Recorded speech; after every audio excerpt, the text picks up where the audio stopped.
Hello बच्चों, आइए प्रश्न को देखते हैं। प्रश्न है फेफड़े एफआरसी में वायु का आयतन होता है। हमारे विकल्प हैं 1500 ml से 1600 ml, विकल्प बी है 2100 ml से 2500 ml, विकल्प सी है 2500 ml से 3000 ml और विकल्प डी है 1600 से 2100 ml। ठीक है, तो यहाँ पे बच्चों सबसे पहले हम बात करते हैं प्रश्न की मुख्य अवधारणा के बारे में।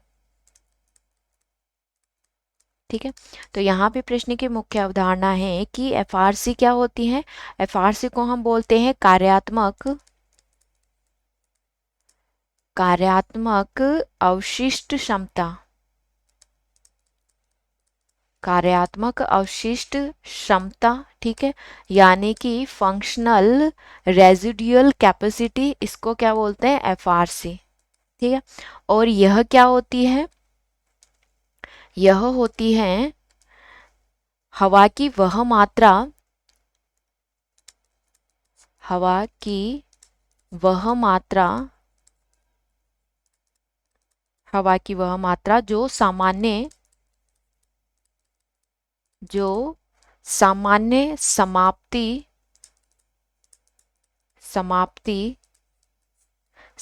के बाद फेफड़ों में रहती है।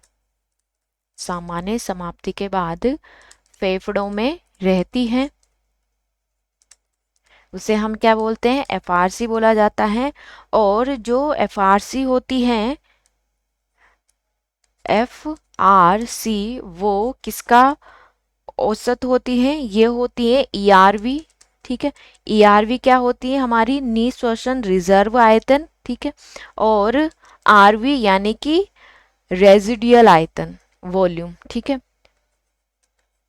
उसका क्या होती है, योग होती है। और इसका जो आयतन होता है वो किसके बराबर होता है, ये होता है 2100 ml से कितना होता है, 2500 ml। ठीक है, तो यहाँ पे हमारा विकल्प क्या होगा कि विकल्प ए हमें दिया हुआ है 1500 से 1600। ठीक है, तो ये हमारे प्रश्न का विकल्प नहीं होगा।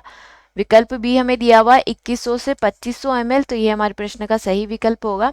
विकल्प सी हमें दिया हुआ है 2500 से 3000 ml। ठीक है, तो ये भी हमारे प्रश्न का सही विकल्प नहीं होगा और विकल्प डी भी नहीं होगा। ठीक है, तो जो एफआरसी में वायु का आयतन होता है वो 2100 ml से कितना होता है, 2500 ml, और ये किसका टोटल होता है, ईआरवी और आरवी का टोटल होता है। ठीक है, तो यहाँ पे विकल्प बी हमारा सही विकल्प होगा। आशा करती हूँ आप इसे अच्छी तरह समझ गए होंगे। धन्यवाद।